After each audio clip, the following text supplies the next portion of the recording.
Hey guys, welcome back. Today we've got, as you can tell, a Grimsmo Noresman. This was loaned in by a buddy of mine named Will, who I met on the Random Rob YouTube channel for watches. So part of it, they started a Discord, chat group thing, and I was part of that. Showed some pictures of some knives. Will reached out and said, "Hey, have you ever checked out a Norseman?" I said, "No, actually I haven't." He goes, "Well, I'll send you one." And he actually happens to be in the Bay Area also. So maybe after the apocalypse is over, pandemic, whatever, me and him can get together and, show and tell. So I'm going to try to kind of keep this one quick and simple because I am sure that you have seen the Norsemans before, because a lot of YouTube guys have done them. I'm kind of late to the game. I tend to get knives after they've run their new cycle, but it's kind of a cool knife. I was kind of against them when I first saw them. They came out in around 2016 by the Grimsmo brothers from Canada, I believe. They started a YouTube channel on how to make knives back in like '08, I think. A lot of great information and stuff there, and they kind of grew from that. So let's dive into the specs. It's a 5 inches closed, is a flipper. It has a rather unique style blade. Overall length is 8 inches, 8 and 5/8 inches. 3.67 inch blade with a 3.5 inch blade edge length, 3.5 inch edge length. The blade steel is RWL34, and they stamped them on the back. This is actually knife number 2295. They stamp an individual, kind of a consecutive number on the back of every knife. So they can keep track. It is a rather thinner blade. It's a 0.12 thickness blade and weighs in at 4.8 ounces. And the overall thickness is 0.39. Super, super slim. Slimmer than your Sebenza, for sure. Certainly thinner than a Medford. Standard size Medford. That's one of the beauties of this thing, is it is so stinking slim and fits in your hand so well. And it fits in your pocket really well.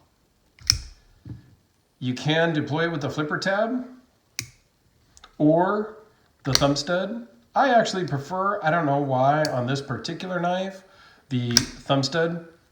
It just seems to work better for me. The detent it's just a little odd. And I think one of the reasons maybe why Will wanted to send this in is because it's kind of dirty. And I asked him if I could take it apart. He goes, "No, please take it apart." I just grabbed it out of my pocket. I'm going to put it in the box. I'm going to ship it to you. What's really kind of cool is every single one of them comes in a nice, Pelican style case, but it comes with nano oil and it comes with the tool to take it down. And then underneath it kind of gives you, hey, this one was made in May of 2019 and, kind of the specs about it. So that's kind of cool. And the other kind of unusual thing is that they are all the hardware is the same torque size. Oftentimes the screws around the handle are like one as a smaller size than the pivot. Whereas this one, they're all exactly the same, which makes it nice. You just need one tool to take apart the entire knife. What is cool is these are completely made in-house, and even the hardware, if you can see that, they did a good job with the hardware. They added some extra, just kind of dimples around the screw heads. They don't need to be there, but they spend a little extra time just to put their little you know, kind of twist on it, which I thought was kind of cool. They do a great job machining. They got the Noresman logo on the pivot. The pivot is captured because it's not a circle, so it's not going to spin around. So you really need just one tool. Hidden hardware on the clip. The logo there on the back again. The steel marked on it.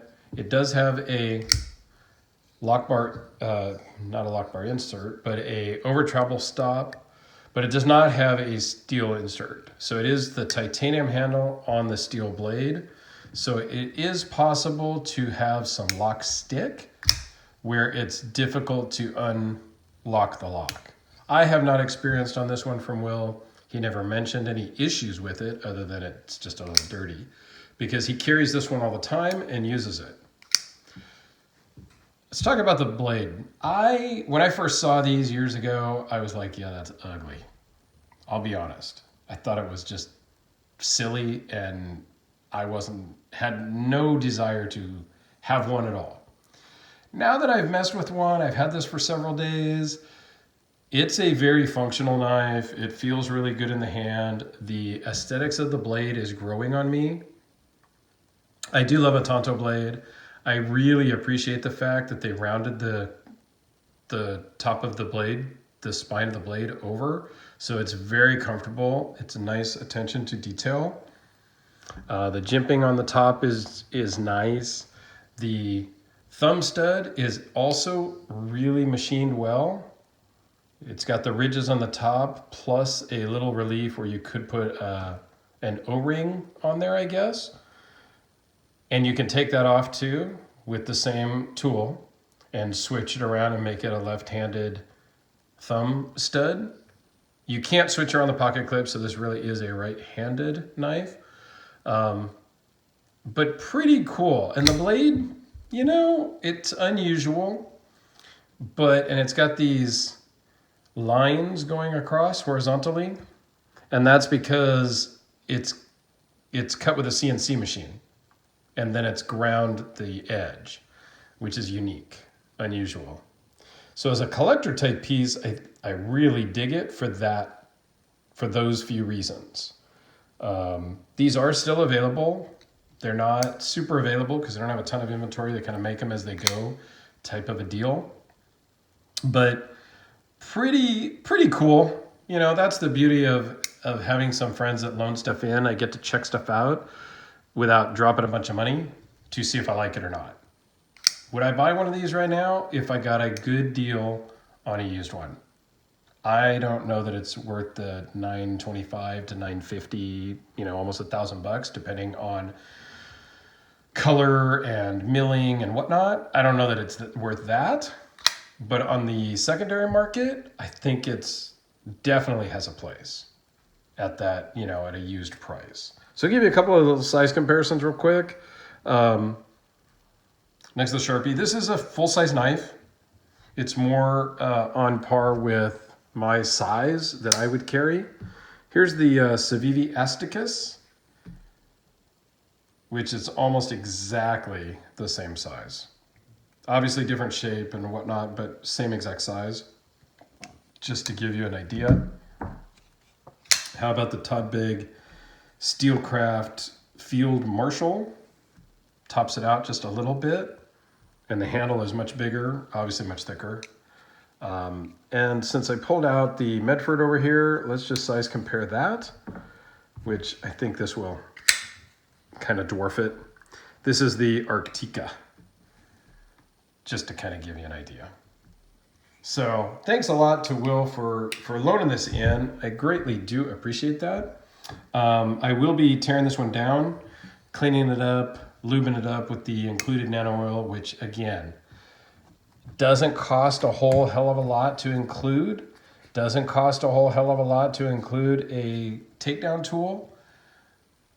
That's just going the next level. That is a company that is not worried about you taking apart their stuff, which I think is fantastic. Much like Chris Reeve, gives you the tools, gives you some oil. I think that's great. He doesn't mind. Medford, You're allowed to take them apart now, but that's a recent thing in the last several months. Before that, you voided the warranty if you tightened up a loose pivot, if you tightened up a loose screw, you would void the warranty.